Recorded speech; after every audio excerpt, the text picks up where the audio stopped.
Good evening, welcome back. We are gonna see ourselves a series that I have been looking forward to for quite some time.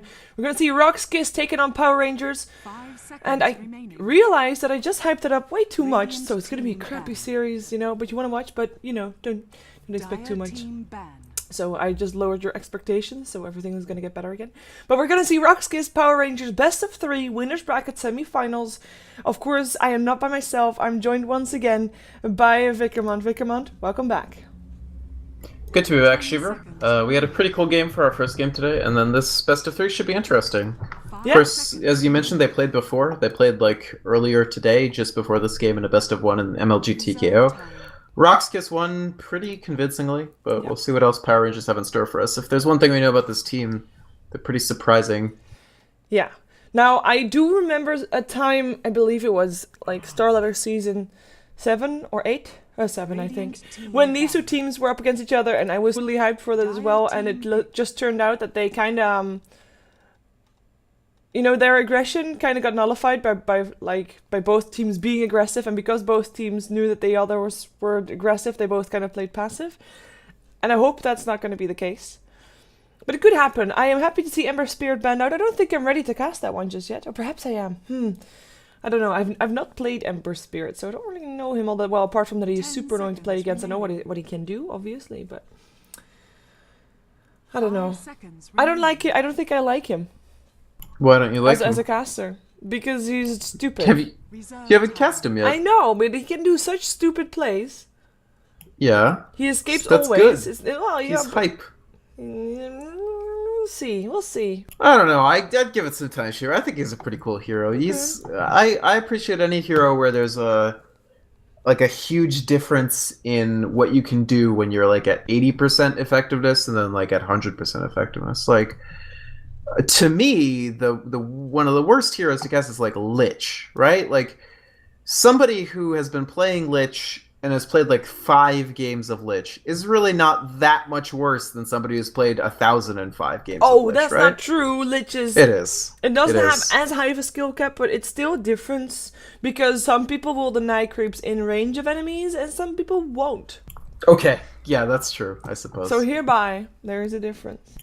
No, there certainly is, but compared to Ember Spirit, where the hero, even at very high, has a pretty bad win rate. So most people, even people who are relatively competent at the game, just are terrible at the hero. But then you watch somebody who's really amazing at it, and it's I don't know, I think it's poetry in motion, Shiver.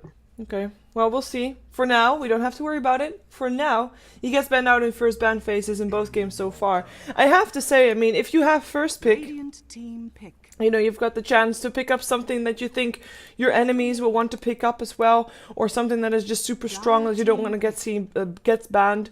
But I really was not expecting to see an Elder Titan picked up as first hero. It's not something that you see a lot of. Now, the Dazzle, I understand a lot more, as we know that Godblack, drafter for RoX.KIS, of course, is a fan of the minus armor strats, and since there's only 2 bans, there is at least, Bristleback, Slardar, and Alchemist are there to combine up with the Dazzle, even though it's going to be the bad Templar Assassin, or a bunch of other stuff. I mean, Elder Titan is a minus armor hero too, right? Because of natural order. This is true, in a way, yeah, definitely true. He's, especially if you're trying to go for an agility carry, Elder Titan really puts a crimp in there, because agi carries rely on their base agility stat for their armor. You don't see anti-mage building Assault Cuirass. So Elder Titan targets that directly by taking away all of the agility of that hero, which can reduce them in some cases to nearly 0 armor that Dazzle then destroys with just even something as simple as Shadow Wave. True. Anyway, the Slardar ban comes out, so it's not it's not obvious what they're going for here. No, it's been done before. However, it's tried and tested, and it works. So that is why we see them go for that strategy, of course. And it's the Elder Titan combos with Natural Order combos with so many things. I actually don't think picking him in the first phase is all that weird, even though teams are no longer doing it. The fact is, the hero doesn't give that much away about your game plan, because, hey, he buffs everything. Yeah. And to be honest, like, what kind of role do you expect him to be? We know that RoX.KIS has run a lot of 2-1-2 lanes. Right. But now with the Doom on the deck, and I mean, Dazzle is going to be played as a support, because Solo, I don't believe he's played that one mid just yet. But what kind of lanes are you expecting for this team? I actually am really not sure. I think the Elder Titan could even be mid. He could be running that Kuroki support-ish role, depending on how easy the trial lane is, which they still don't know. CM is an extremely strong laner. Disruptor is a relatively weak one. So it really comes down to the last member of that trial lane to see what sort of shenanigans RoX.KIS can get away with in their trial lane if it is a 3v3.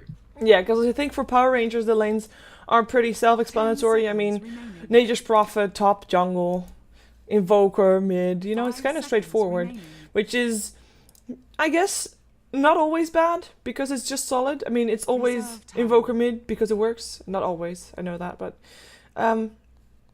it's kind of, if you compare it to RoX.KIS, where their entire draft is kind of unsure, where you still don't know exactly how they're gonna run things, apart from now. It's interesting to see the differences in drafting style.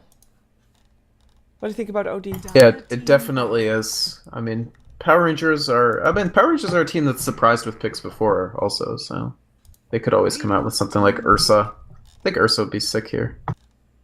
Of Power Rangers? Yeah, why not? Drop an Ursa in there.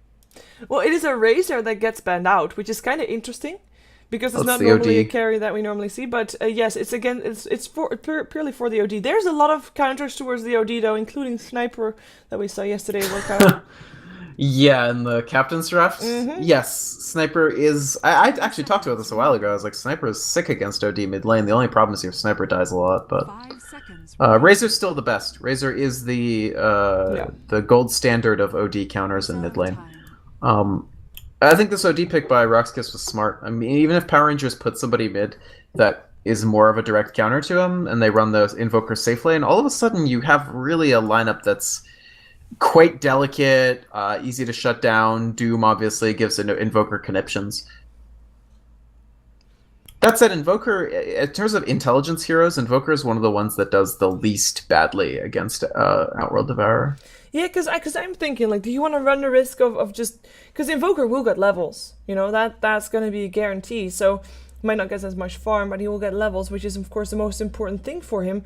So, do you want to put Invoker on the safe lane where... Oh my god, you called it! Are you serious? Oh my Feeling god! pretty good right now, yeah. I kind of, like, I was not, like, I did not have faith in your prediction. I You never bow do. to you. I'm sorry. I apologize. I can't, like...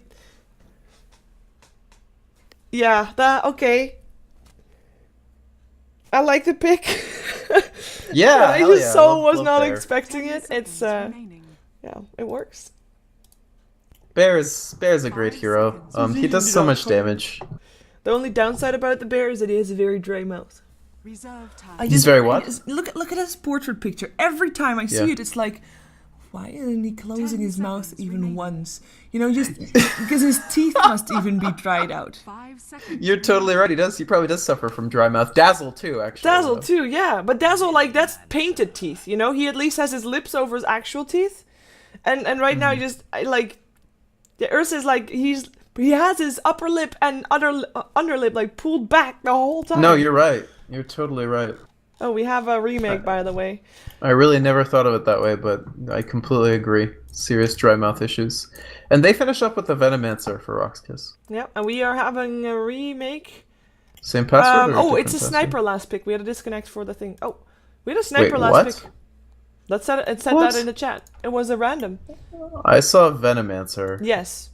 It was a Venomancer, but it was a random Venomancer, and I'm gonna disconnect. We are disconnecting, right? Yes. I'm so confused. I disconnected. Me too. I don't have a new lobby up Okay. just yet.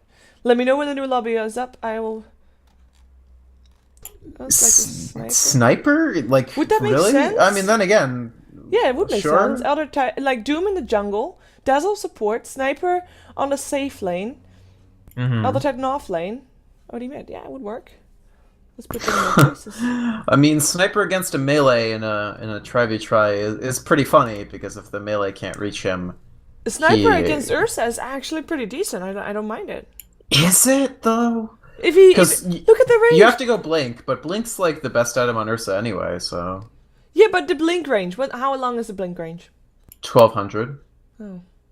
Because the range of the sniper is like 950? 950, yeah, no, I'm not saying it's not sick, but... I mean, it's definitely a surprise Godblack draft if you take Sniper. And honestly, with the new range, I'm not totally convinced that Sniper isn't semi-legit now. Like, it has to be tested more, but... It's the range really is great, and he's a good pusher. Like, he's an excellent pushing hero. Perhaps they said it as a troll, to just troll me, because... Probably. Well, we'll see. If it's a Venomancer, then it would be a Doom safe lane farming. Right? Right. Yeah. Which is fine, we've seen that happen before. No, look, read the chat. Oh, they say that the Ursa, you're saying that, what they're saying is that Power Ranger is meant to take Sniper, not RoX.KIS. What the hell? You know what? Okay, go. So, let me explain what happened. Power Rangers picked Ursa, but it was apparently a misclick. They were thinking about Ursa, but they wanted to switch to Sniper, but they accidentally picked Ursa. Godblack is saying, if you're switching to Sniper, then we're picking Sand King and not Venomancer. Okay. And then he says, Godblack says, I'm not sure if you're trolling or not. Well, then my whole overlay thing is no longer working. Yeah, so it's Sniper for Power Rangers and Sand King for RoX.KIS, apparently. And you know what that means? What does it mean? That you were wrong and I was right! Booyah! Well, I was... Wait, what do you mean you were right? You didn't say they were going to pick Sniper. I said Sniper. When did you say Sniper? Against the OD. When I brought up the Sniper against OD and kept those was legit. Okay, no, you're totally right. Okay, fine. Yes, you're right. Yes. Though they were thinking about for what it's worth, I was close. Yes. They were obviously mousing over it. Yeah. Okay, so Sand King will be together with the Dazzle as a roaming party / support for the Doom on the top lane for RoX.KIS. Oh no! Actually, they ran a farming Sand King a while back. So perhaps we're still going to see two dual lanes going. Yeah, you can. That's true. You can run farming Sand King. It's something we've seen before. Offlane Sand King. You can even run mid Sand King, although they won't this game. I know a relatively high-level amateur player that only plays Sand King mid and wins a lot, but Sand King versus Sniper is a pretty tough matchup for the Sand King, I'm not gonna lie. Yeah. He'll have a tough It's actually unwinnable, I think. Like, literally not winnable for Sand King. Like a 90-10 matchup. You can hope that he doesn't skill his shrapnel and Headshot? No, shrapnel and then just sit in the cloud the whole time. Oh, well, okay, sure. I mean, he'll just courier himself a sentry or something. No, he's also not having a support. Oh, okay. He has no courier. He's tuned in by courier. No can do. Let's take a look. Oh. So allegedly this is Sniper on Power Rangers, Sand King on RoX.KIS. I'm not sure what the admin said if they're going to honor these pick changes, but maybe they will. We'll see. Oh, let's close that chat. So far, we have Disruptor and Invoker picked top and a Sniper. Yep. There we go. Alright. Yeah, no, hell yeah.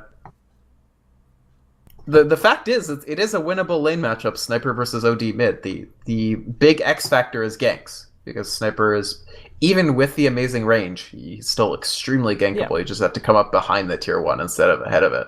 Yeah.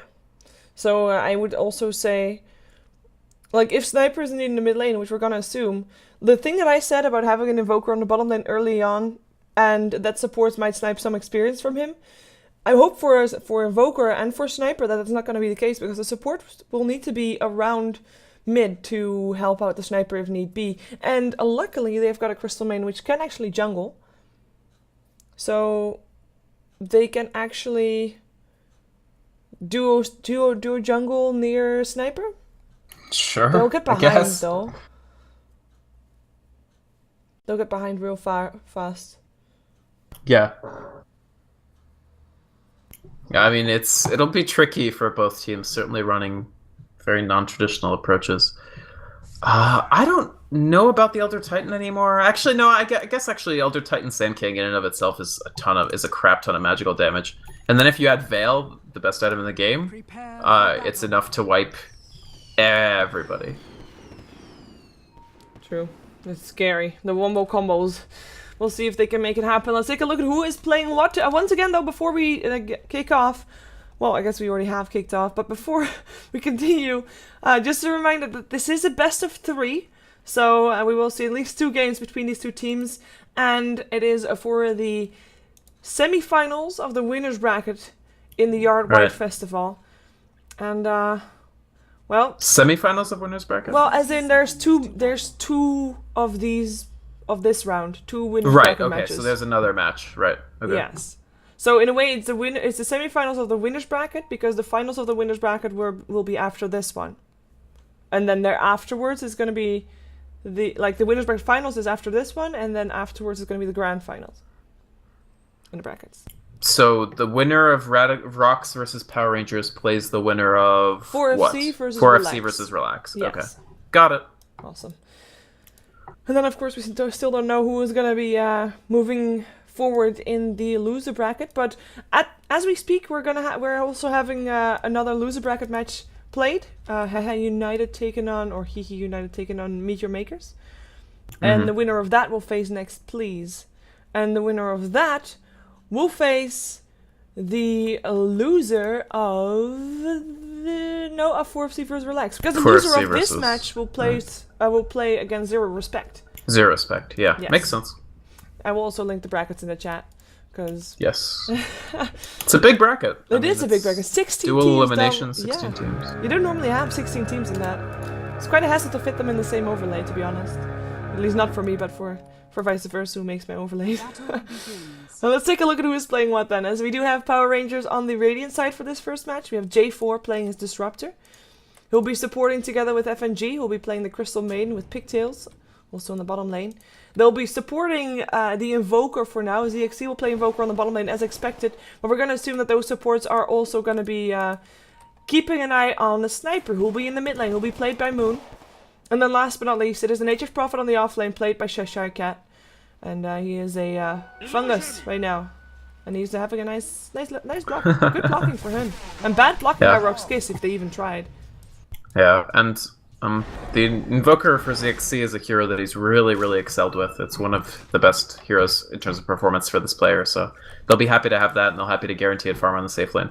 I have one other thought about Power Rangers before I introduce RoX.KIS, which is that I had mentioned during the draft that if they try to counter the OD mid, unless it's somebody that takes farm very well, they have a lineup that can't really scale. But for what it's worth, when you pick Sniper, I mean, the guy scales pretty dang well. Yeah. My issue right now is it doesn't seem like they've practiced the matchup that much, so he's missing last hits that he should be getting, and he's actually getting trashed by the OD anyway. Yeah, we'll see if he can catch up. I mean, if he can get in the rhythm, which is all there is to it. Maybe nip first blood here on the top lane. Cheshire Cat in a lot of trouble right here, getting blocked a bit as well. And indeed, he goes down. BZZ's kill here for his doom. And just Burrow Strike poison, I think he just came too close. Because he got in range of a level 1 Burrow Strike, and there's no real to say. Oh, actually, I said that, and then I realized that BZZ actually ate a troll. Yes, there's a troll trap, and he used the troll trap, the ensnare.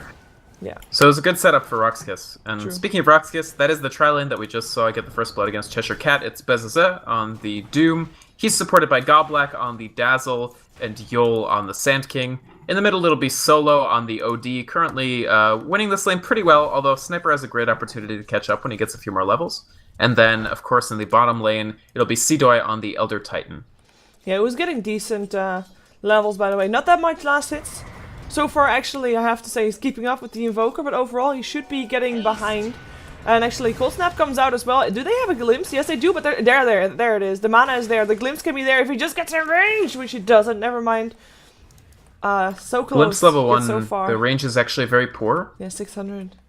It's basically auto attack range for Disruptor. Actually exactly as auto attack range. So you can't, if you could glimpse at 1,000 range at level 1, Disruptor would actually be an excellent hero for crushing offlaners, because he could do exactly what he couldn't do there, which is pick Seedoy off from under his tower. Yeah.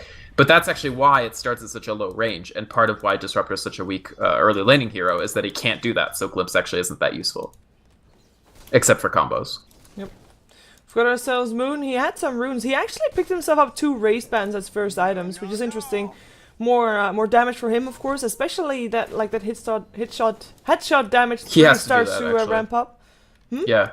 He has to do that for the matchup because his base damage is so bad and OD's base damage is so good, and then when OD steals stacks, he gets insane base damage. So to be able to last hit at all, Sniper needs a lot of items for that. Yeah, I have to, like... Cheshire Cat got... Or sorry, Cedar got caught out, but I was following Cheshire Cat a bit because he decided to walk away from the gank and to actually land 1 right click on the tier 1 tower. Just 1, and then backed off again and tried to snap the last hit on the other Titan. Doesn't happen though. Smoke goes up here for them as well. They get a smoke with J4, FNG, and Cheshire Cat. And this is the Power Rangers as we know them. Aggression all over, kills, fights, and Goblak picking off their smoke. They know exactly where he is. Can they actually grab him? I think they can. A Frostbite is there. There should be a kill. There is a heal, but no grave.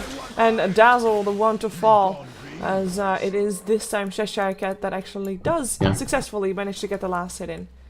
Very profitable rotation for Cheshire Cat overall, who had given up first blood. He actually steals a regen rune from Solo as well, and Solo's in trouble. He does have an Astral Imprisonment, but he's forced to use it as well. He'll go down before using it. That is a disconnect. Oh, that's not a disconnect on oh, for a second there, I thought it was a disconnect on maybe the OD, but no, it was a disconnect on the manager who's in. Oh, I don't think he didn't headshot proc, so he actually got mini stunned, so he wouldn't have been able to cast during that time. That's just Nature's Prophet just rotated. That's huge. From bottom to middle to top, and he's been involved in all kills.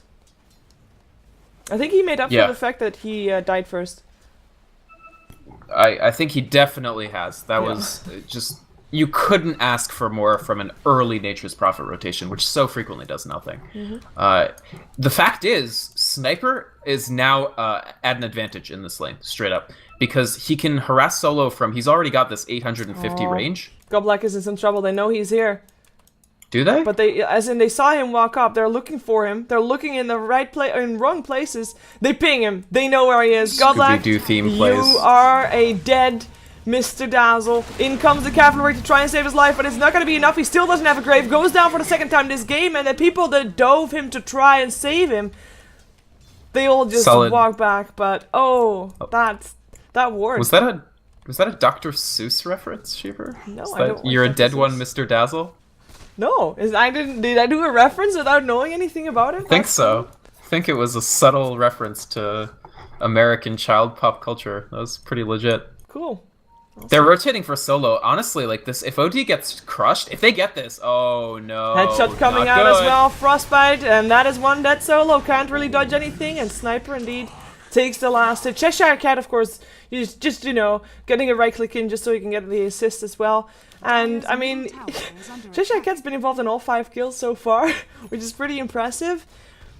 And RoX.KIS, I mean, they're putting a lot of pressure on their wombo combo to work out later on. Because so far, they're getting kind of crushed in all lanes. Maybe Doom is still doing okay-ish, actually. Yeah, BCC is actually highest farmed hero on the map right now. And he actually picks up a Hand of Midas as well. So he is getting quite rich, but with him picking up a Hand of Midas, it also means that for now, he's not going to be that big of an influence on the game. Yes. I think that Power Rangers have actually used their lineup so well, and the Nature's Prophet has just been such a table turner for them. It really just is a showcase of how important the hero can be. It really messes up your combat math when you're trying to start small skirmishes and then there's a Nature's Prophet that comes out of nowhere. Yeah, Burst Strike up on Moon, but there is a Crystal Maiden close by, and J4 here as well. Locking in Goblak. Goblak picked off, can't really heal himself more, nor put up a grave. Glimpse back into the headshot. Yul picked up as well. Kill for the Sniper, 2 dead in mid lane and Solo. All we can do is stand by and watch. The bottom lane already, it is also the off lane that got picked off, and it looks like Solo himself is in a lot of trouble as well. Stuck in the kinetic field. Moon moved towards the other side of the fountain, or the side of the tier 1 tower rather, and FNG with a double kill in the end. Not giving Moon the pleasure of getting that double kill, but that is, in fact, 4 heroes dead within minutes. And the only one that is excluded from the feast is Doom, who's still farming top. Yeah, I mean, the fact is BZZ is the one person who hasn't really engaged at all except for that one kill on the Nature's Prophet, the First Blood. So he's kind of a wild card right now. He has gotten the Midas, he's been using Devour on cooldown, so he's going to be very high level, he'll be well farmed. The question is, how much of a difference will that make when everything else is essentially falling apart for them right now? Yeah, for now, I mean, we have a Hand of Midas for Nature's Prophet, so he is gonna get back, or even higher. I want to say back, but no, he's gonna get even higher. Maybe they get themselves a kill up on the Invoker, though. He can go invisible if he's fast enough on his fingers. He has got Invoke up, and actually he's got a Wex quite high and Face Boot, so yeah, there was no way they're gonna catch him. Still the Night Tower, that's something. The first tower that goes down, the Night nonetheless. Good. Cheshire Cat is coming in from behind, solo, finding there's a Crystal Maiden behind this tower as well. And that's a killing spree for the Nature's Prophet, and I think this tower is not going to get denied unless there's going to be some big plays by Yul Sand King, which we'll see if it's going to happen. It's going to be tough. I mean, the sniper won't want to engage too hard because Sand King is a threat and has rank 3 Burrow Strike, so I don't think they're going to take the tower here. I do want to say, like, while we're being happy about calling sniper picks, like, you scoffed at me in Star Ladder this past season when I was talking about sniper as the next OD counter. I'm a hypocrite, I admit. No. I'm very happy that you were right. I mean, this has been a showcase as to why this hero's. I mean, I don't think this is going to be a very common pick, but it is a very intriguing pick. Yeah. It is a pick that we can see more often if the situation allows for it, and I think with the sniper coming back into play as well. I mean, the OD dominating mid kind of pick, it's no longer the case. I think that's the biggest difference here. Yeah, there's a lot of stuff that trades well against OD now. Like Viper, which used to be people's. Like, it's funny because, like I've said a lot of times, Viper was actually not very good against OD mid until the 6.80 Astral Imprisonment range nerf, and now he's actually a quite good pick because you can always land an auto attack on OD when he's coming in to prison you. Yeah. So now Viper is actually a legitimate counter pick. Razor has always been legitimate. Kunka's fine. Sniper's good. Lone Druid. At least the kinetic field doesn't pick up Godlike, but Godlike is forced to put up a shield on himself. And ZXC coming in to at least take care of the dazzle. This is a double kill. Hello, ZXC's first rotation out of the lane. This is bad. Invoker's 4-0 with the Midas. Yeah. RoX.KIS are getting blown out, honestly. They are. And I mean, we of course did not see the game in the TKO where RoX.KIS in turn kind of destroyed Power Rangers. But this seems like a pretty successful revenge for Power Rangers, to be honest. And it looks like RoX.KIS are kind of caught off guard as well. Perhaps. Solo's 0-4. Like, that's not acceptable for an OD, unfortunately. Like, the hero needs farm and needs not to die early. The only kill that they have is the kill they have on the Nature's Prophet, the first blood that they got, which of course was great for BCZ, but he is starting to feel now, like this was the first time that he died. And, I mean, that just means that the losses of the other lanes are starting to transfer over to his lane. And when that happens, he should be the one to be able to survive at least at first. And at some point be able to fight back. And right now he's doing neither. So, scary. He did pick up drums, though. Phase drums for him. So, there's hope. It's definitely not over just yet. But RoX.KIS, their strategy, their plan is being mightily slowed down. Look at that arrest solo. He'll have bottle charges to heal him back up again, but for Moon, that was very little effort to just harass him that way. Ooh, perhaps I can kill him. It's zero cost. This doesn't cost any mana. It's completely trivial, and then... Oh, Frostbite! No epicenter for you, Yul! You're dead! Now BZZ in some trouble as well. His Doom is not gonna help out at all. He is gonna get picked up as the second kill, and the Doom on ZXC did not really work out at all. I think, well, it was just overwhelming numbers. Like, the matchup was just too stacked, especially after Cheshire Cat, again with the timely rotation. In fact, Invoker's gonna have plenty of time. If he even wants a Linken's just to humiliate Doom, like, he can probably get one and not even hold back his item progression that much, because that's how well Power Rangers are doing. They force a fortification, they might get a deny in mid. I don't think they actually... Well, they might. Nope. Top tower is under attack. Nope. Yo, did he just buy something? No, I think he just is still that poor. He's just still that... I mean, he got Arcane Boots, right? So... Oh yeah, he got at least something. Yeah, he has Arcanes. So that's fine. I mean, it definitely allows for more Burrow Strikes. Oh, we might and have I think Cedar's dead. Yep. Yeah, you're dead. Another kill for Cheshire Cat. Cheshire Cat's 5-1. That one death. Looks like we might see Solo dying again. He lands a hammer, but GG. 12 minutes Goblak's actually probably mad about the sniper thing because they didn't like really have time to think about a counterpick. True. And to be honest, I mean, Goblak is the captain that doesn't waste time when he knows that a game is lost. So He's also the captain that makes his displeasure heard when he doesn't like what has happened. yes, very heard. True that. But this is a best of 3, so they have another chance. They have a chance to make this even and force out a third game. But for now, RoX.KIS utterly destroyed, outdrafted, outplayed. Power Rangers win. Let's take ourselves to the second game of this best of 3 series and hope that at least it's going to be a bit of a longer game, because 12.5 minutes or 13 minutes is kind of short. So stay tuned. We'll be right back.